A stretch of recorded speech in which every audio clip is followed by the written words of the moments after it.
धुळे नगर भूमापन कार्यालयात कथित गैरप्रकार. बाबूलाल माळींचा पत्रकार परिषदेत दावा, फौजदारी कारवाईची मागणी.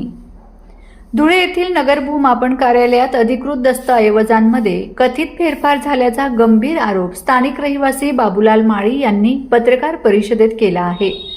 भूमी अभिलेख विभागाकडून रीतसर मंजूर नकाशा व मालमत्ता पत्रक नगर भूमापन कार्यालयाने बेकायदेशीरपणे रद्द करण्याची कारवाई सुरू केल्याचा त्यांचा दावा आहे. मूळ आदेशावर बॅकडेट तारीख टाकणे, मुदतबाहेर पुनर्विलोकन करणे आणि सुनावणीत उपस्थित व्यक्तीला गैरहजर दाखवणे असे गंभीर प्रकार झाल्याचे त्यांनी कागदपत्रांच्या आधारे मांडले. या कथित गैरप्रकाराची जिल्हाधिकारी, पोलीस व लाचलुचपत प्रतिबंधक विभागाने सखोल चौकशी करून दोषी अधिकाऱ्यांवर फौजदारी गुन्हा दाखल करावा अशी मागणी केली आहे. या प्रकरणी अधीक्षक भूमी अभिलेख यांच्या न्यायालयात 18 ऑगस्ट 2026 रोजी सुनावणी होणार आहे. तथापि सद्यस्थितीत हे केवळ आरोप असून प्रशासकीय विभागाची अधिकृत बाजू व कायदेशीर चौकशी अंतीच या प्रकरणातील नेमकी वस्तुस्थिती उघडकीस येईल.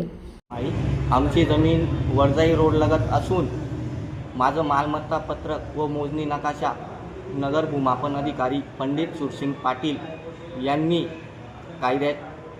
कायद्याबाहेर जाऊन तो मोजणी नकाशा व मालमत्ता पत्रक रद्द करण्याचे कारस्थान केलेले आहे.